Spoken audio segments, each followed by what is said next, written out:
நான் 50 லட்சம் வந்துட்டேன் சார், 50 லட்சத்துலேருந்து என்னால் 1 கோடிக்கு போக முடியுமா?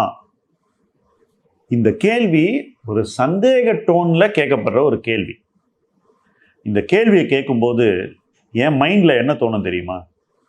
இவர் ஏன் இப்படி கேட்குறாரு?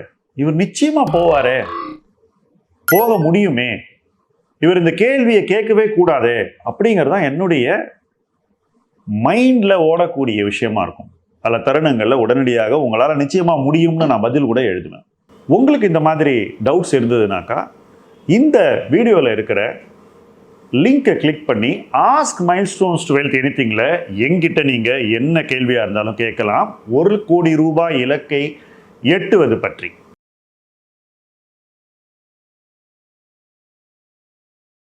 இன்னைக்கு மறுபடியும் விக்னேஷ் நம்மளோட பேச வந்திருக்காரு. நிறைய இன்வெஸ்டர்ஸ் கொஸ்டின்ஸோட வந்திருக்காரு. Over to you Vignesh. Sir எப்படி இருக்கீங்க சார்? Very good. லாஸ்ட் மந்த்க்கு அப்புறம் ஒரு follow up list of questions கொஞ்சம் வந்திருக்கு சார். நிறையா பேர் கொஞ்சம் கொஸ்டின்ஸும் கொடுத்துருக்காங்க. ஸோ ஐ தாட் அதை வச்சு ஒரு opportunity, thanks for the opportunity to talk to you. First ஒரு கான்டெக்ட் கொஸ்டின் சார். லாஸ்ட் மந்த்க்கு அப்புறம் மார்க்கெட் வந்து ரொம்ப மாறலை, கொஞ்சம் ஏறி இருக்கு, ரிகவர் ஆயிருக்கு, கொஞ்சம் கிளாரிட்டி வந்திருக்கு டேரிஃப்ஸில், அப்புறம் அந்த வார் சிச்சுவேஷனில். So what is your view on the market now?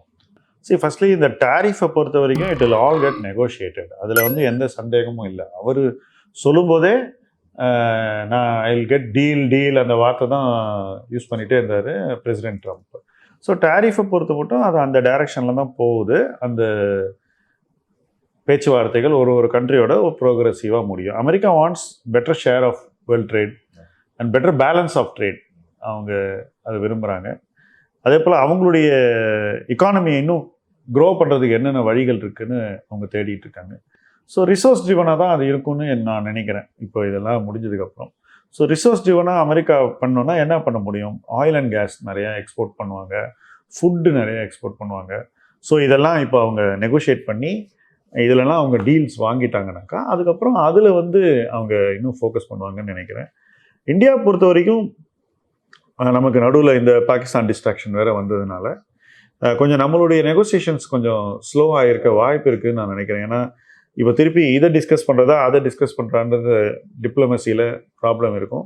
அதே போல் ட்ரேடு சம்மந்தப்பட்டவங்களும் கொஞ்சம் டிஸ்ட்ராக்ட் ஆகிருக்காங்கன்னு தான் நினைக்கிறேன். ஸோ ஹோப்ஃபுல்லி அது மாறி நமக்கு ஒரு பெட்டர் கிளாரிட்டி வந்தால் நல்லா இருக்கும்ன்றது எனக்கு இந்தியாவை பொறுத்த மட்டும். மார்க்கெட்டை பொறுத்த மட்டும் அது டேரிஃப் வார கடந்து வந்துருச்சு அப்படின்னு நான் நினைக்கிறேன். So climbing a wall of fear அப்படின்னு நம்ம மார்க்கெட்டை பற்றி எப்போவுமே சொல்லுவோம். Markets always climb a wall of ஃபியர்னு. இந்த டேரிஃப் இஷ்யூலையும் சரி, பாகிஸ்தானோட நடந்த விஷயத்துலையும் சரி, we have climb the wall of fear. அதுவும் எப்படி பண்ணியிருக்கோன்னு பார்த்தீங்கன்னா, இன்னைக்கு ஓகே இதுலேருந்து யாருக்கு பெனிஃபிட் வரும்னு சொல்லி டிஃபென்ஸ் ஸ்டாக்ஸ் எல்லாம் ஏற்றக்கூடிய அளவுக்கு நம்மளுடைய அந்த பயம் குறைஞ்சி அதில் வந்து பொருளாதார வாய்ப்புகளை நம்ம தேடக்கூடிய ஒரு மைண்ட் செட்டுக்கு வந்துட்டோம். ஸோ இந்த இஷ்யூஸ்லாம் பின்னாடி போயிடுச்சு. அடுத்து என்ன இஷ்யூ வந்து மார்க்கெட்டை ராக் பண்ணுங்கிறது நமக்கு தெரியாது. எஃப்ஐஐ பிஹேவியர் வாலட்டைலாக இருக்குது. இப்போது நேற்று செல்லிங் பண்ணாங்க, இன்றைக்கி என்ன பண்ணியிருக்காங்கன்னு தெரியாது. ஸோ சடன் சேஞ்சஸ் வருது எஃப்ஐஐ பிஹேவியரில். நான் இதை பார்க்கும்போது என்ன நினைக்கிறேன்னா, எஃப்ஐஐஸ் இந்தியாவில் வந்து ரொம்ப ஆக்டிவாக ட்ரேட் பண்ணுறாங்க அப்படின்னு நான் நினைக்கிறேன். அதுவும் நிறைய ஆப்ஷன்ஸில் ட்ரேட் பண்ணுறாங்கன்னு என்னுடைய ஃபீலிங் இருக்குது. ஆப்ஷன்ஸில் ட்ரேட் பண்ணுறதுக்காக அவங்க வந்து ஹெட்ஜ் ஃபண்ட்ஸ் எல்லாம் ஃபியூச்சர்ஸ்லேயும் சில விஷயங்களை பண்ணி அதன் மூலமாக ஆப்ஷன்ஸில் பணம் சம்பாதிக்கிறாங்களோன்ற ஃபீலிங் எனக்கு வருது. ஸோ இந்த மாதிரியான ஒரு மார்க்கெட் வந்து ஒரு இன்வெஸ்டருக்கு, என்னை போன்ற இன்வெஸ்ட்மெண்ட் ஓரியன்ட் பர்சன்ஸுக்கு ஒரு டிஸ்ட்ராக்ஷனாக இருக்கும் தான் நான் நினைக்கிறேன். ஸோ நம்ம என்ன பண்ணணுமோ அதில் தான் ஃபோக்கஸ் பண்ணோம். மார்க்கெட்டை பற்றி ரொம்ப அப்சஸ் பண்ணுறது, இன்றைக்கி ஏறிச்சா நாளைக்கு இறங்குமா, அந்த மாதிரியான ஒரு திங்கிங் பெருசாக பெனிஃபிட் கொடுக்காதுன்னு நினைக்கிறேன். ஸோ இந்த இமீடியட் எதிர்காலத்தை கடந்து எப்படி யோசித்து ஒரு வருங்காலத்தை சேர்ந்து முதலீடு செய்யணுங்கிறதா இன்றைக்கி சேலஞ்ச். அதுதான் நம்ம பண்ணோம். ஸோ இப்போ how difficult it is sir? ஏன்னா எல்லாமே எக்ஸ்பென்சிவாக இருக்குது. திருப்பி அந்த valuations have gone up.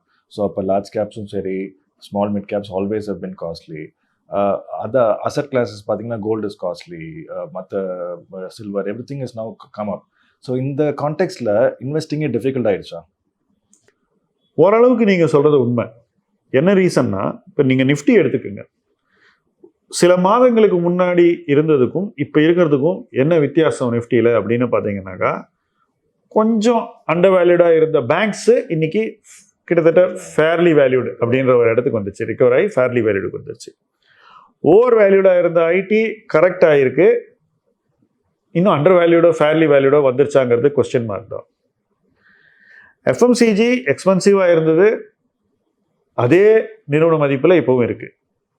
But difference என்னென்னா, மார்ச் வரைக்கும் அது முந்தைய வருஷத்தினுடைய ஏர்னிங்ஸை டிஸ்கவுண்ட் பண்ணியிருக்கோம். இப்போ அடுத்த வருஷத்துடைய வளர்ச்சியை இப்போ அது வந்து உள்வாங்கும் போது கொஞ்சம் வேல்யூவேஷன்ஸ் வந்து மாடரேட் ஆன மாதிரி நம்ம எடுத்துக்கலாம். பட் எப்போ வளர்ச்சி வரும் எஃப்எம்சிஜிக்கு அப்படின்னு இன்னைக்கு ப்ரெடிக்ட் பண்ண முடியல. இப்படி ஒரு செக்டர்லையும் நீங்கள் பார்த்தீங்கன்னாக்கா நமக்கு அண்டர் வேல்யூவேஷனுங்கிறத தேடி கண்டுபிடிக்கிறதுங்கிறது டெஃபினட்டாக கொஞ்சம் கஷ்டமாக தான் இருக்குது. அப்போது என்ன பண்ண முடியும் இன்வெஸ்டராக? நீங்கள் மாதம் சேவ் பண்ணுறீங்க, நீங்கள் இன்வெஸ்ட் பண்ணணும், ஒரு தேவை இருக்குது. இது எங்கே கொண்டு போய் இன்வெஸ்ட் பண்ணுறது அப்படின்ற ஒரு டைலமா எல்லா இன்வெஸ்டருக்கும் இருக்குது. நேரடியாக பங்கு வாங்குறவனுக்கு இருக்குது, அது மறைமுகமாக மியூச்சுவல் ஃபண்ட் மூலமாகவோ ETF மூலமாகவோ பண்ணுறவங்களுக்கும் இருக்குது. So pockets of under valuation அப்படிங்கிறது இந்த மார்க்கெட்டில் இருக்குது. அதை தேடி எப்படி இன்வெஸ்ட் பண்ணுறதுங்கிறது தான் இன்றைக்கி சேலஞ்சு. ஒரு டைரக்ட் இக்விட்டி இன்வெஸ்டர்னால இதை ஓரளவுக்கு ஈஸியாக பண்ண முடியும். பட் ஒரு மியூச்சுவல் ஃபண்ட் மேனேஜர்னால இதை ஈஸியாக பண்ண முடியுமானா இட் இஸ் சேலஞ்சிங். அதனால தான் நம்ம வந்து மியூச்சுவல் ஃபண்டில் இன்வெஸ்ட் பண்ணுறது இன்றைக்கி SIP மூலமாகவும் ஸ்டாகர் பண்ணி பண்ணுறதும் பெட்டர்னு நான் ஃபீல் பண்ணுறேன். டைரக்ட் இக்விட்டியில் பண்ணும்போது கொஞ்சம் கேர்ஃபுல்லாக, ரொம்ப கம்பெனி ஸ்பெசிஃபிக்காக எங்கே அண்டர் வேல்யூவேஷன் வருதோ அந்த இடத்துல போய் இன்வெஸ்ட் பண்ணோம். ஸோ ஒரு ஸ்டாக் திடீர்னு கீழே வரும் சில காரணங்களுக்காக. ஒன்று, யாராவது ஷேர் விற்பாங்க பல்கில், சில OIFS வரலாம். அந்த மாதிரி வரும்போது அந்த ஸ்டாக் இறங்கும்போது அந்த வாய்ப்பை பயன்படுத்திக்கலாம். இல்லை ஒரு பேட் நியூஸ் வந்து கூட ஒரு ஸ்டாக் கீழே வரலாம், ஒரே ஒரு குவார்ட்டருக்கு ஒரு பேட் ரிசல்ட் வரலாம். அந்த மாதிரி சில ரீசன்ஸுக்கு ஸ்டாக் கீழே வரும்போது அந்த ரீசனை யூஸ் பண்ணிட்டு நம்ம வாங்கணும். சார், இப்போ நீங்கள் ஒரு 2 days முன்னே ஒரு வீடியோ போட்டிருக்கீங்க ஃபர்ஸ்ட் ஜென்ரேஷன் ஆண்டர்பிரினர்ஷிப் பற்றி, இன்வெஸ்டர் பற்றி, ஃபர்ஸ்ட் ஜென்ரேஷன் இன்வெஸ்டர் பற்றி பேசியிருக்கீங்க. ஸோ நானும் ஒரு ஃபர்ஸ்ட் ஜென்ரேஷன் இன்வெஸ்டர்னு வச்சுப்போம். ஸோ எனக்கு வந்து நிறையா டிஃபிகல்ட்டிஸ் இருக்குது, ஃபேமிலி சைடில் சப்போர்ட் பண்ணணும், நிறையா இருக்குது. So what you think are the dos and don'ts of a first generation investor? First, நானும் ஒரு ஃபர்ஸ்ட் ஜென்ரேஷன் இன்வெஸ்டர். நான் வந்து கிட்டத்தட்ட என்னுடைய ஃபஸ்ட்டு 10 years ஆஃப் ஒர்க் லைஃப்பில் என்னுடைய நிதி ஆதாரத்தை முழுவதுமே பங்குச்சந்தையிலேருந்து எடுத்தவன். ஸோ அதையே நம்பி இருந்தவன். அதுக்கப்புறம் பழகி போயிடுச்சு. ஸோ அந்த இடத்துலேருந்து பேசும்போது சில விஷயங்கள் ஃபர்ஸ்ட் ஜென்ரேஷன் இன்வெஸ்டர்ஸ் செய்யக்கூடாதுன்னு நான் சொல்லுவேன். ஃபஸ்ட்டு என்னன்னாக்கா, வாழ மறந்துடுறது. People forget to live. ஏன்னா இப்போ நல்லா சம்பாதிக்கிறாங்க, ப்ராஃபிட் நல்லா பண்ணுறாங்க, ட்ரேடிங்கில் 10-20 லட்சம் 30 லட்சம் இன்வெஸ்ட்மெண்ட்டில் பண்ணி சம்பாதிக்கிறாங்க. ட்ரேடிங்னு நான் சொன்ன உடனே அது டே ட்ரேடிங் நினைக்கக்கூடாது. ஷேர் வாங்கி வச்சு விற்று நல்லா சம்பாதிக்கிறாங்க. இப்போ இப்படி சம்பாதிக்கும் போது அவங்களுடைய மைண்ட் செட் என்ன வருதுன்னா, நம்ம ஃபர்ஸ்ட் ஜென்ரேஷன், நம்ம பெருசாக சாதிக்கணும்னு ஒரு அம்பிஷன் இருக்குது, நியாயமானது. ஆனால் இந்த அம்பிஷனை ஃபுல்ஃபில் பண்ணுறதுக்காக ஒரு நல்ல டீசென்ட் லைஃப் ஸ்டைலை கூட மெயின்டைன் பண்ணாமல் காம்ப்ரமைஸ் பண்ணிக்கிறாங்க. அதில் கேட்டால் நம்ம இன்னும் நிறைய பெருசாகிட்டு பெரிய பணக்காரனாகிட்டு அப்புறம் இன்னும் பெரிய லெவலில் இருக்கலான்னு. இது தப்பு. You should not forget to live well. So ஒரு ஸ்டாண்டர்ட் ஆஃப் லிவிங்னு ஒன்று ஃபிக்ஸ் பண்ணிவிட்டு குறைஞ்சபட்சம் அதை நீங்கள் வாழணும். அந்த ஸ்டாண்டர்ட் ஆஃப் லிவிங் வந்து உங்கள் ஃபேமிலி மெம்பர்ஸ்க்கு ஏற்புடையதாக இருக்கணும். உங்களுக்கு இது போதும்னு நீங்கள் ஃபேமிலிக்கு சொல்கிறது வந்து என்னை பொறுத்த வரைக்கும் ஃபர்ஸ்ட் ஜென்ரேஷன் இன்வெஸ்டர்ஸ் பண்ணக்கூடிய மிகப்பெரிய தவறு.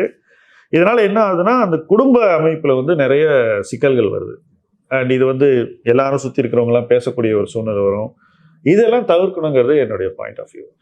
இன்வெஸ்டிங்கை ரொம்ப ஓவராக நேசித்து அதனால் எல்லா பணத்தையும் அதிலேயே வச்சு வெளியவே எடுக்காமல் வெறும் டேக்ஸ் கட்டுறதுக்கு மட்டும் காசை எடுத்து கிடைச்ச காசெல்லாம் இன்வெஸ்டிங்லேயே போட்டு அப்படி இருக்கிற அந்த வாழ்க்கை வந்து ஒரு ஃபர்ஸ்ட் ஜென்ரேஷன் இன்வெஸ்டருக்கு மற்ற எல்லா விஷயத்துலையும் அவருக்கு குறைபாடு ஏற்பட்டுரும். ஏன்னா இது ரொம்ப ரெலவெண்ட் டாப்பிக்காக இருக்குது. ஏன்னா எல்லாரும் கோவிட்க்கு அப்புறம் தான் நிறைய பேர் இன்வெஸ்டிங்க்கு வந்திருக்காங்க. ஸோ நிறைய பேர் ஃபர்ஸ்ட் ஜென்ரேஷன் இன்வெஸ்டர்ஸாக இருக்காங்க. ஸோ அவங்கெல்லாம் என்ன பண்ணுறாங்கன்னா, நிறைய பேர் ட்ரேடிங் பண்ணுறாங்க. ட்ரேடிங் பண்ணலாமா? ஒரு ஃபர்ஸ்ட் ஜென்ரேஷன் இன்வெஸ்டர் வந்து ட்ரேடிங் எந்த அளவுக்கு பண்ணலாம்? ஃபர்ஸ்ட் ஜென்ரேஷன் இன்வெஸ்டருக்கு கேபிட்டல் இருக்காது. முதல்ல வருஷம் இன்வெஸ்ட் பண்ணுறதுக்கு யாரும் உங்களுக்கு பணம் கொடுக்க போகிறதில்ல. எனக்குலாம் யாரும் காசு கொடுக்கல. அப்போது ஃப்ரெஷ் இன்வெஸ்ட்மெண்ட் ஒரு வருஷம் பண்ணுறதுக்கு நம்ம கேபிட்டல் வரணும் இல்லையா? அந்த கேபிட்டல் எடுக்கிறதுக்கு தான் எல்லாருமே ட்ரேடிங் பண்ணுறது. ஆனால் அந்த ட்ரேடிங்கில் ரொம்ப கேர்ஃபுல்லாக இருக்கணுங்கிறது தான் இதில் முக்கியமான பாயிண்ட். கேர்லெஸ்ஸாக நீங்கள் ட்ரேடிங் பண்ணக்கூடாது. ரொம்ப அதிக கவனத்தோட, ரொம்ப ஒரு தெளிவோடையும் சரியான ஒரு ஃபோக்கஸோடையும் ட்ரேட் பண்ணலாம். ஒரே ஒரு கிளாரிட்டி, ட்ரேடிங்கிறது டே ட்ரேடிங் இல்லை, இது வந்து ஒரு டே ட்ரேடிங் இல்லை. அதாவது இப்போ உதாரணத்துக்கு இப்போ ஒரு 2 செட் ஆஃப் பங்குகள் ஒருத்தருடைய போர்ட்ஃபோலியோவில் இருக்கும். இந்த ஃபர்ஸ்ட் ஜெனரேஷன் இன்வெஸ்டர்ஸை பற்றி சொல்லும்போது நான் இப்போது சொல்லக்கூடிய விஷயங்கள் வந்து பங்குச்சந்தையை அதிகமாக நம்பி இருக்கக்கூடியவர்களுடைய வாழ்க்கை சார்ந்தது. டே ஜாப் இல்லாதவங்க, ரைட்? ஃபுல் டைம் இது business people are full time investors. அப்போ என்ன ஆகும்னாக்கா, ஒரு போர்ட்ஃபோலியோ அவங்க வந்து லாங் டர்முக்கு பில்ட் பண்ணிட்டு இருப்பாங்க, அதை விற்கவே மாட்டாங்க. இன்னொரு போர்ட்ஃபோலியோ சைடில் இருக்கும், ரைட்? உதாரணத்துக்கு மெட்டல் ஸ்டாக்ஸ் ரொம்ப கீழே வருது, அதை வாங்கலாம் அப்படின்னு தோணலாம். பிஎஸ்யூ ஸ்டாக்ஸ் ரொம்ப கீழே வருது, இப்போ டிஃபென்ஸ் ஸ்டாக்ஸ் கீழே வருது. இதெல்லாம் உங்களுக்கு என்ன தோணுனாக்கா, ஒரு 20% கிடைக்கும், ஒரு 10% கிடைக்கும், அதனால் இதை வாங்குவோம், டெலிவரி எடுப்போம், அந்த வேலை வந்தவுடனே விற்றுருவோம் அப்படின்னு. இது ஏன் பண்ணுறாங்கன்னா, இந்த மாதிரி இன்வெஸ்டர்ஸு அந்த பணத்தை தூக்கி மறுபடியும் இன்வெஸ்ட்மெண்ட்டில் போடுறதுக்காக. கரெக்ட். இப்போ ரியல் எஸ்டேட் பிளாட் போட்டு விற்கிற மாதிரி இவர் வந்து ஷேரை ட்ரேட் பண்ணி லாபம் பண்ணி திருப்பி புது அசெட் வாங்குற மாதிரி சொல்கிறேன். அதாவது ஃப்ரெஷ் கேபிட்டலில் ட்ரேடிங்லேருந்து ஜென்ரேட் பண்ணி இன்வெஸ்ட்மெண்ட்டுக்கு கொடுக்கறது. ஓகே, இதுதான் வந்து ஃபர்ஸ்ட் ஜெனரேஷன் இன்வெஸ்டர் ட்ரேடிங் பண்ணுறதுக்கான முக்கிய காரணமாக இருக்கணும். ஈகோக்காக ட்ரேட் பண்ணக்கூடாது. ஈகோக்காக ட்ரேட் பண்ணால் ரொம்ப ஓவராக ரிஸ்க் எடுத்து கடன் வாங்கி அது மாதிரி விஷயங்களை பண்ணும்போது தப்பு நடக்கும். அந்த தப்பு நடந்தால் உங்களோட கேபிட்டல் வந்து பறி போயிடும். ஏன்னா நிறைய பேர் இந்த எம்டிஎஃப்ல எல்லாம் ட்ரேட் பண்ணுறாங்க, அதாவது அந்த மாதிரி ஒரு ரிஸ்க் எடுக்கிறாங்க. ஏன்னா for the need to make more capital earlier, அப்போ தான் உங்களுக்கு investing career will be much more பெட்டருங்கிறதுக்காக they are taking more risk than what they can afford in terms of capital இல்லாத, பட் நீங்கள் சொல்கிற மாதிரி கேபிட்டல் இல்லை, அப்போ they have ideas. அவங்க அந்த ஐடியாஸை வந்து இன்வெஸ்டபிளாக ஆக்குறதுக்காக they are taking loans and they are taking MTFs and all that. அதெல்லாம் வந்து பண்ணுறது கரெக்டாக சார் ஏர்லி ஸ்டேஜஸில் in a first generation investor? திரும்பி பார்க்கும்போது நிறைய விஷயங்கள் நமக்கு வந்து தப்புன்னு தோணும். ஓகே, நம்ம பண்ணதேவே இருக்கலாம், பட் திரும்பி பார்க்கும்போது நிறைய விஷயங்கள் தப்புன்னு தோணும். என்னை பொறுத்தவரைக்கும் எம்டிஎஃப்ங்கிறது கான்செப்டுவலாக தப்பு.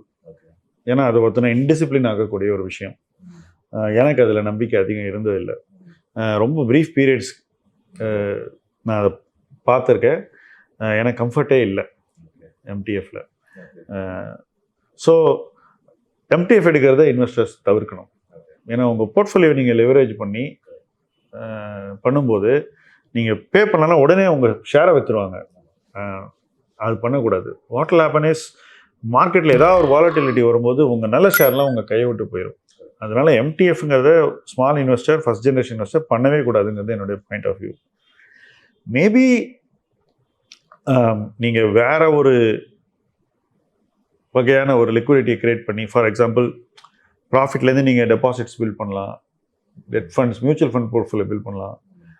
ரொம்ப மார்க்கெட் கீழே போகும்போது அந்த சேஃப் போர்ட்ஃபோலியோவை பிளேஜ் பண்ணி கொஞ்சம் கேபிட்டல் வாங்கி இன்வெஸ்ட் பண்ணலாம், மறுபடியும் மார்க்கெட் ஏறினோடனே அந்த கடன் அடைச்சிடலாம். அதுவும் என்னை பொறுத்த வரைக்கும் போர்ட்ஃபோலியோ வேல்யூவில் 10% மேலே பண்ணக்கூடாது. 10% மேலே நீங்கள் கடன் வாங்குறீங்கன்னா நீங்கள் வந்து உங்கள் போர்ட்ஃபோலியோவை நாளைக்கு ரிஸ்க்கு தள்ள போகிறீங்கன்னு அர்த்தம். ஸோ இதெல்லாம் வந்து நிறைய பேர் தெரியாமல் செய்கிறாங்கன்றதான் என்னுடைய வருத்தம். ஸோ பாதி பணம் வாங்கி பண்ணுறாங்க, மிஸ்டேக் ஆகிடுது. அதனால் அவங்களுக்கு வந்து மார்க்கெட்டை விட்டே வெளியேறக்கூடிய ஒரு சூழ்நிலையை அவங்களே ஏற்படுத்திக்கிறாங்க. அது வந்து டெஃபினட்டாக இட் இஸ் அவாய்டபிள் நான் நினைக்கிறேன். அதே கான்டெக்ட்ல ஒரு ஃபர்ஸ்ட் ஜென்ரேஷன் இன்வெஸ்டர் வந்து micro cap and small cap investing, ஸ்மால்னா எஸ்எம்இ இன்வெஸ்டிங், அதெல்லாம் பண்ணலாமா ஸ்டார்டிங் ஸ்டேஜஸில்? இப்போ நாங்களாம் அதை பண்ணி தான் வளர்ந்து வந்திருக்கோம். தரோவாக கம்பெனியை ஸ்டடி பண்ணி, அந்த கம்பெனியை விசிட் பண்ணி, அந்த கம்பெனியுடைய கஸ்டமர்ஸ், சப்ளையர்ஸ் எல்லாம் பார்த்து, அந்த கம்பெனியோட காம்படிட்டர்ஸை ஸ்டடி பண்ணி, எல்லா இடத்துலையும் ஒப்பீனியன் வாங்கிட்டு ஒரு சின்ன கம்பெனி இன்வெஸ்ட் பண்ணும்போது நம்ம ஓரளவுக்கு நம்மளை பாதுகாத்து கொள்ள முடியும்.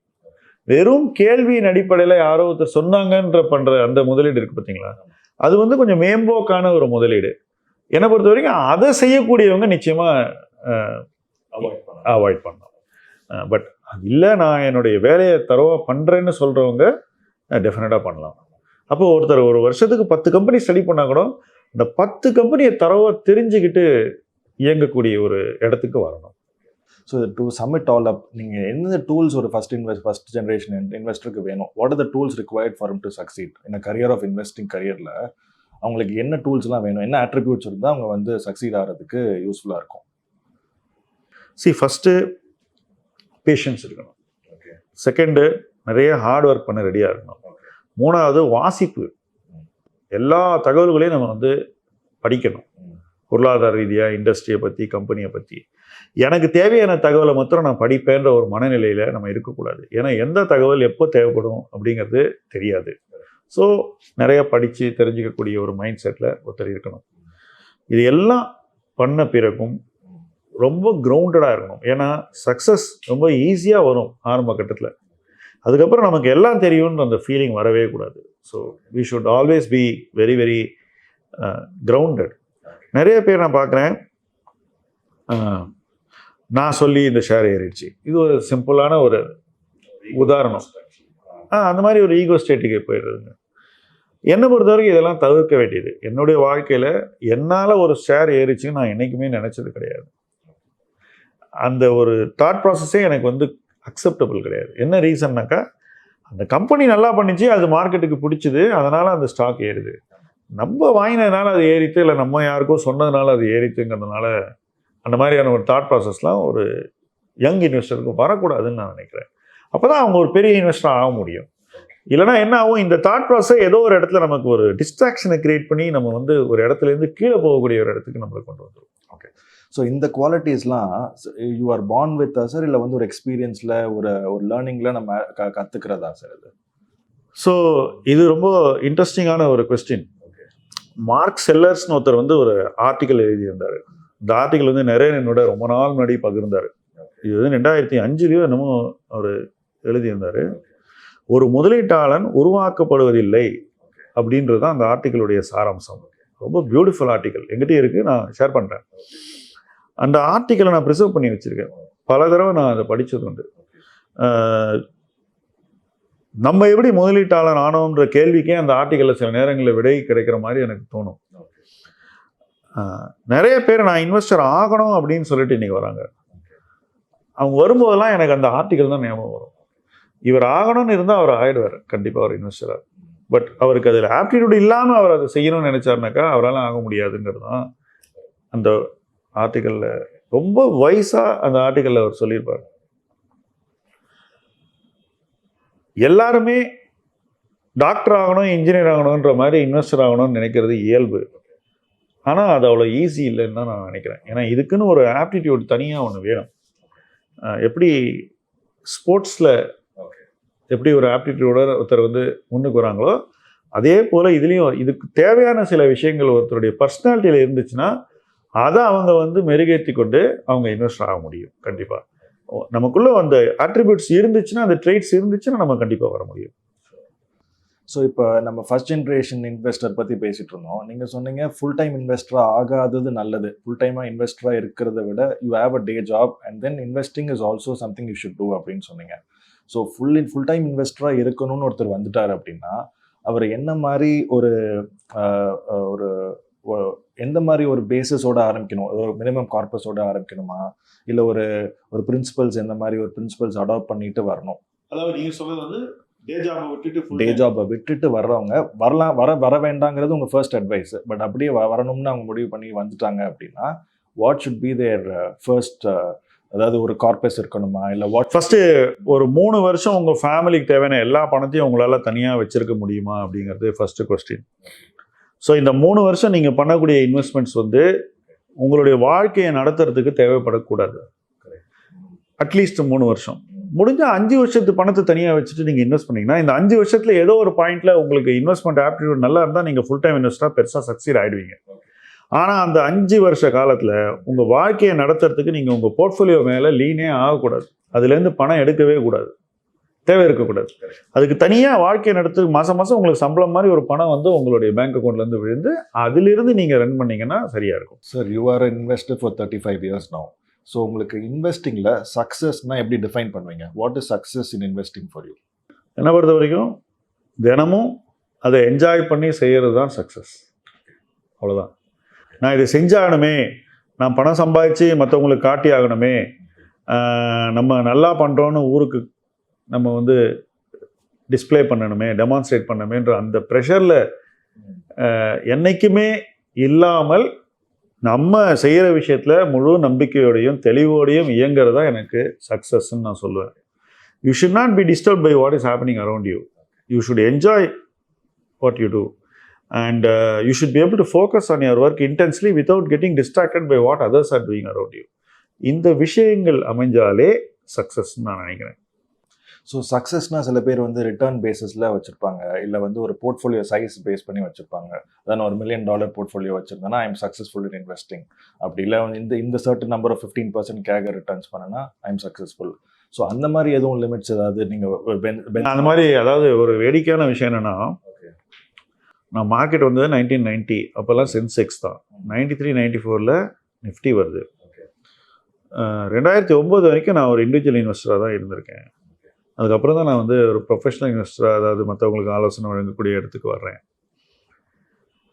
கிட்டத்தட்ட இந்த 19 இயர்ஸுக்கு நான் வந்து ஒரு நாள் கூட வந்து நம்ம இவ்வளோ ரிட்டர்ன் பண்ணணும், இந்த பெஞ்ச் மார்க்கை பீட் பண்ணணும், இப்படிலாம் நினச்சதே கிடையாது. நான் எடுக்கிற முடிவு சரியான முடிவாக வரணும், நான் அதை என்ஜாய் பண்ணி எடுக்கணும், ஃபுல் கன்விக்ஷனோடு அந்த முடிவை எடுக்கணும். அந்த கன்விக்ஷனை நான் என்றைக்கும் இழக்கக்கூடாது. அந்த கன்விக்ஷன் என் மனசுக்குள்ளே வளர்ந்துக்கிட்டே இருக்கணும். ரைட்? ஒரு முடிவை நான் ஃபுல் கன்விக்ஷனோடு எடுத்து அது வெற்றி அடைஞ்ச உடனே அந்த முடிவை பற்றி நம்ம இனிமேல் நினைக்கக்கூடாது. மெயின்டெனன்ஸ் எவ்வளோ தேவையோ அந்த முடிவுக்கு அவ்வளோதான் பண்ணணும். புதுசாக ஏதோ ஒரு விஷயத்தை போய் எடுத்து அதில் இதே அனுபவத்தை மறுபடியும் நம்ம வளர்த்துக்கணும். இது போல் ஒரு டைமில் பல முடிவுகள் இருக்கணும். அந்த ஒவ்வொரு முடிவும் ஒரு ஸ்டேஜ் ஆஃப் மெச்சூரிட்டியில் இருக்கும். இந்த மாதிரி ஒரு வாழ்வியல் முறையை நம்ம வச்சுக்கிட்டு அதில் நம்மளுடைய நேரத்தை கடக்க வேண்டும். இதுதான் என்னுடைய ஃபோக்கஸாக இருந்த வழிய, நான் இதை பீட் பண்ணுறேன்னா இல்லை இன்னொருத்தரை பீட் பண்ணேன்னா இந்த இண்டெக்ஸை பீட் பண்ணேனாங்கிறதெல்லாம் எனக்கு வந்து ஒரு ஃபோக்கஸாகவே இல்லை. ஸோ என்னுடைய ஃபஸ்ட்டு 20 இயர் வளர்ச்சியில் வந்து என்னுடைய வேலையில் நான் இன்டென்ஸாக ஃபோக்கஸ் பண்ணதுனால எனக்கு கிடைச்ச ரிட்டர்னும் அப்படிப்பட்ட ஒரு தேவையை ஏற்படுத்தலைங்கிறது தான் என்னுடைய லக்கு. நிஃப்டி பீட் பண்ணோம், சென்செக்ஸ் பீட் பண்ணோம், அந்த ஒரு தேவையை நான் ஆட்டோமேட்டிக்காக அது தானே நடந்தது. ஏன்னா ஃபோக்கஸோடு நம்ம வேலை செய்யும்போது அந்த அவுட்புட் அந்த இடத்துல அந்த பக்கம் வருது. ஒரு ப்ரொஃபஷனல் இன்வெஸ்டராகவும் நான் இதே மனநிலையில் தான் இருக்கேன். மற்றவங்களுக்கு நம்ம மேனேஜ் பண்ணுறோம் அப்படிங்கிறதுக்காக என்னை தனியாக நான் வந்து தேவையில்லாத எந்த சமரசமும் செஞ்சுக்காமல், ப்ரெஷர் இல்லாமல் இந்த வழிமுறையில் தொடர்ந்து இயங்குவோம். இந்த வழிமுறையில் தொடர்ந்து இயங்குனாக்கா வெற்றி வந்து சேரும். அப்போ இந்த தாட் ப்ராசஸோடு நம்ம ட்ராவல் பண்ணுவோங்கிறது தான் என்னுடைய approach. So I don't change my approach or compromise on my approach based on certain other goals, return requirements. எனக்கு என் அப்ரோச்சில் ஃபுல் கன்விக்ஷன் இருக்குது. ஸோ நான் காலப்போக்கில் நான் ப்ராடக்டை உருவாக்கும் போது கூட இந்த ப்ராடக்டை நான் ஒரு விதமாக உருவாக்கி அதை நான் மெயின்டைன் பண்ணுறேன். இந்த ப்ராடக்டை நான் உருவாக்கின விதம் தான் அந்த ப்ராடக்டில் வந்து ரிட்டர்னை வந்து உருவாக்கணும். அந்த ப்ராடக்டை நான் மெயின்டைன் பண்ணுற விதம் தான் அந்த ரிட்டர்னை வந்து தொடர்ந்து நீடிக்க செய்யணும். ஒரு காலகட்டத்தில் அந்த ப்ராடக்டில் வந்து கொஞ்சம் ரிட்டர்ன் கீழே வந்தால் கூட தொடர்ந்து நான் அதை மெருகேற்றி கொண்டே போகும்போது மறுபடியும் அந்த ரிட்டர்ன் வந்து சேர்த்து கொடுத்துடணும். இதுதான் என்னோட கான்செப்ட். ஸோ கம்பேரிசன், அப்புறம் ஆதங்கம், மேபி ஈவன் வயிற்றுச்சல், இதெல்லாம் வந்து நம்மளுடைய லைஃப்பில் வரவே கூடாதுங்கிறது தான் என்னுடைய கருத்து. ஓகே, ஸோ மேபி நமக்கு வந்து சில ஸ்டைலை பற்றி ஒப்பீனியன்ஸ்லாம் இருக்கலாம், பட் அது கூட நமக்கு வந்து டைம் பாஸ் தான். It is not a serious thing. இப்போது உதாரணத்துக்கு நான் வந்து எந்த விலையில் வேணால் இன்வெஸ்ட் பண்ணலான்ற அந்த ஸ்டைலை நான் வந்து நிறைய பேசியிருக்கேன் அதை பற்றி. பட்டு அது என்னோட பர்சனல் கன்விக்ஷன் தானே ஒழிய அதை செய்கிறவங்க மேலே எனக்கு எந்த, ஸோ அது யோர் வியூ, என்னோட வியூ தான். ஸோ அந்த மாதிரி நிறைய வியூஸ் இருந்தால் கூட அது நம்மளுடைய இன்வெஸ்டிங்கை டிஸ்ட்ராக்ட் பண்ணக்கூடாது. நம்மளுடைய ஃபோக்கஸ் வந்து நாம் எப்படி ஒரு பெட்டர் இன்வெஸ்டர் ஆகிறது, தொடர்ந்து எப்படி அதை கரெக்டாக செய்யறதுங்கிறது தான் நம்ம ஃபோக்கஸ் இருக்கணும். ஸோ ஒரு சேயிங் இருக்குல்ல, aim for the stars you will at least land on the moon அப்படின்னு. ஸோ இந்த இன்வெஸ்டிங்கில் வந்து ஒரு கோல் செட்டிங் வந்து நம்ம அன்ரீச்சபிளாக செட் பண்ணணுமா, இல்லை ரியலிஸ்டிக்காக செட் பண்ணணுமா, இல்லை எப்படி செட் பண்ணணும்? Very interesting question. ஏன்னா என்கிட்ட சில 1000 ரூபாய் இருக்கும்போதே 1 கோடி ரூபா போகணும்னு நான் நினச்சேன். 1 கோடி வந்தது. 1 கோடி வந்தவுடனே நான் 10 கோடி போகணும் அப்படின்னு நினச்சேன். 10 கோடியும் வந்தது. 10 கோடி வந்தவுடனே அடுத்தது இன்னொரு பெரிய டார்கெட் நம்பர் மைண்டில் வச்சுக்கிட்டேன். அந்த நம்பரும் வந்தது. அந்த நம்பர் வந்தோடனே இன்னொரு நம்பர். இப்போ இந்த நம்பரை பற்றி யோசிக்கிறது விஷயம் இல்லை. ஒரு ஸ்டேஜ்லேருந்து இன்னொரு ஸ்டேஜ் லீப் ஃப்ராக்னு ஆங்கிலத்தை சொல்லுவோம். பெரிய ஜம்ப் பண்ண நினைக்கும் போது எப்படி ஜம்ப் பண்ணனா உங்களுக்கு ஃபிசிக்கல் ஸ்ட்ரென்த்து, இன்டென்சிட்டி, ட்ரைனிங் எல்லாம் பண்ணுற மாதிரி இன்வெஸ்ட்மெண்ட்டில் வந்து உங்களுடைய மென்டல் இன்டென்சிட்டி வந்து பல மடங்கு அதிகமான. ஸோ 0 to 1 crore நான் பண்ண விதம், அதுலேருந்து 1 crore to 10 crore பண்ண விதம் பார்த்தீங்கன்னா இது ரெண்டும் நல்ல பெரிய க்ரோத்னு வச்சுக்கோங்களேன். பட் இந்த ரெண்டாவது ஃபேஸில் நான் வந்து இந்த ஃபர்ஸ்ட் ஃபேஸில் கற்றுக்கிட்ட விஷயங்களை எப்படி நான் மாற்றிக்கிட்டேன் அப்படிங்கிறது பார்த்தீங்கன்னாக்கா அது வந்து பயங்கர டிஃப்ரெண்ட்டாக இருக்கும். ஓகே, ஸோ அப்புறம் அதுக்கடுத்த ஸ்டேஜுக்கு நம்ம மாற்றிக்கிட்ட விதம் பார்த்தீங்கன்னா அதை விட இன்னும் அதிகமாக நம்மளராமே உருவாக்கி கொள்ள வேண்டும், தயார்படுத்திக்கணும், தட் ஃபியூச்சர் ரெடி ஆகணும். கோல் செட்டிங்கை விட அதுக்கான ஆப்டிடியூட் தான் முக்கியம்ன்றீங்க. So you have to be ready for the ஜர்னிங்கிறீங்க. ஸ்கில், டெம்பரமெண்ட், பேஷன்ஸ், ப்ராசஸ், இதெல்லாம் நம்ம வந்து ஒரு இடத்துக்கு வந்து சேர்றதுக்கு முன்னாடி அடுத்த இடத்துக்கு போய் சேர்றதுக்கான ஸ்கில்லை நம்ம தயார் பண்ணி வச்சுக்கணும். 1 கோடி வர்றதுக்கு முன்னாடி 10 கோடி போகிறதுக்கான ஸ்கில்லை நம்ம இன்னைக்கே வச்சுக்கணும். ஓகே, ஸோ கோல் செட்டிங் அன்ரியலிஸ்டிக்காக இருந்தாலும் you will have to be ready for the journey, you have to make yourself ready for the ஜர்னிங்கிறீங்க. ஆக்சுவலாக கோல் செட்டிங் அவ்வளோ முக்கியம் இல்லை. I mean goal setting is good, but அதுக்கான mapping of competence பாருங்க, skill mapping எல்லாமே என்ன தேவை அதை பண்ணுறது தான் இதில் வந்து ரொம்ப கிரிட்டிக்கலான பாயிண்ட். இதை பண்ணியாச்சுன்னா நிச்சயமாக கோல் செட்டிங் ஒர்க் ஆகிடும், ஒன்றும் பிரச்சனை இல்லை.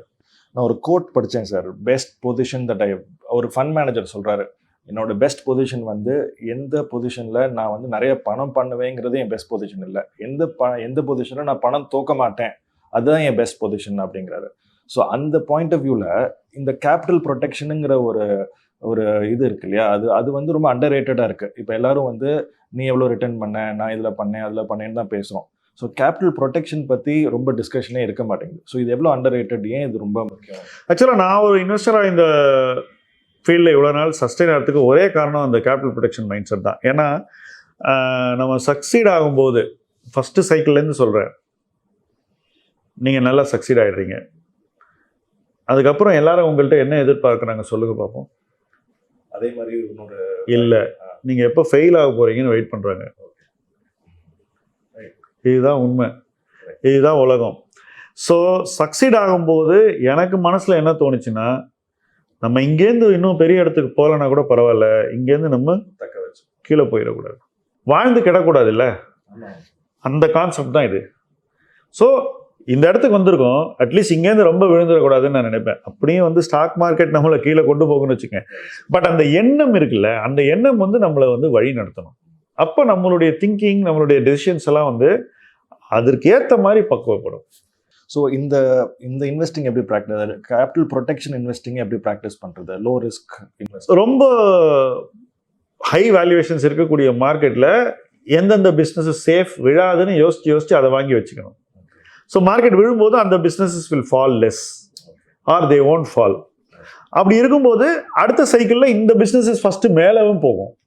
ஸோ அப்படிப்பட்ட ஒரு போர்ட்ஃபோலியோவை ஒரு புல் மார்க்கெட்லேயே ஒருத்தர் உருவாக்கிக்கணும்.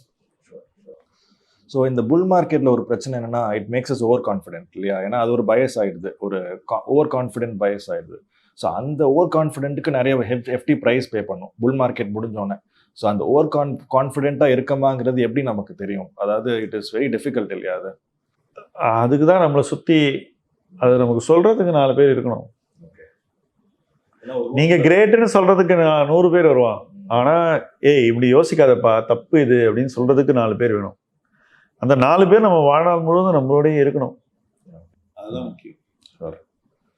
ஏன்னா ஒரு ரூமில் போய் யாரெல்லாம் அபவ் ஆவரேஜ் இன்வெஸ்ட்மெண்ட் கேட்டால் எல்லாரும் தான் கை தூக்குவாங்க. ஸோ ஆனால் அது உண்மை கிடையாது. ஸ்டாட்டிஸ்டிக்கலாக வந்து எல்லாருமே அபவ் ஆவரேஜ் இருக்க முடியாது. ஸோ அப்படின்னா சம்படி இஸ் ஓவர் கான்ஃபிடென்ட்னு அர்த்தம். ஸோ டெஃபினெட்லாக வந்து அவங்க they will be penalized for their own confidence இல்லையா? ஸோ நம்ம தான் அந்த ஆளுங்கிறது தெரிஞ்சுக்கிறதுக்கு நமக்கு சுற்றி ஆள் வேணும்ன்றீங்க. கண்டிப்பாக வேணும். சம்டைம்ஸ் அப்படி தான் இருக்கும். நம்மக்கிட்ட உண்மையை பேசக்கூடிய, அதே நேரத்தில் நம்முடைய திறனை விட அதிக திறன் வாய்ந்தவர்கள், அதாவது you need people are better then you around you to tell you you are wrong. அதை நம்ம அக்செப்ட் பண்ணிக்கிற ஒரு ஹியூமிலிட்டியும் இருக்கணும். இல்லாட்டி நம்ம அதை ஒத்துக்க மாட்டோம். சரி நீ ஏதாவது சொல்ற, நான் தான் உனக்கு என்ன தெரியும், நீ சம்பாதிச்சியா, இதெல்லாம் கேட்பாங்க பீப்புள். உதாரணத்துக்கு இப்போ என்கிட்டயே வந்து நீங்கள் எனக்கு சொல்லிக் கொடுங்கன்னு சொன்ன ஒரு நபர் வந்து அவர் வாங்கின சில பங்குகள் வந்து பெரிய சக்ஸஸ் ஆன உடனே நான் வந்து எப்பா ரொம்ப நல்லா பண்ணியிருக்கேப்பா, இந்த ப்ராஃபிட்டை புக் பண்ணி பணத்தை சேஃப்கார்ட் பண்ணுன்னு சொல்லும்போது, நீ நான் பண்ண அளவு ப்ராஃபிட் பண்ணியிருக்கியான்னு என்ன கேட்டார். நான் அந்த மாதிரி ஒரு எண்ணத்தோடு அவர்கிட்ட போய் சொல்லலை. அவர் நல்லா பண்ணியிருக்காரு நம்மளை விட. அவர் நல்லா பண்ணதுனால அவர் அட்லீஸ்ட் இந்த சக்ஸஸை தக்க வச்சுக்கிட்டாருன்னா இன்னும் மேலே போவாரேன்ற எண்ணத்தில் தான் நான் போய் சொன்னேன். அவர் அதை வித்தியாசமாக எடுத்துக்கிட்டாரு. பட் அப்படி எடுத்துக்கக்கூடாது. அதுதான் நம்மளும் அதை கற்றுக்கணும். இப்போ அவர் எடுத்துக்கலைங்கிறத நான் ஒரு குறையாக சொல்லலை, ஆனால் நம்ம எடுத்துக்கணுங்கிறத ஒரு முறையாக சொல்கிறேன். I am telling that you should be willing to listen to others when they tell you what is in your interest.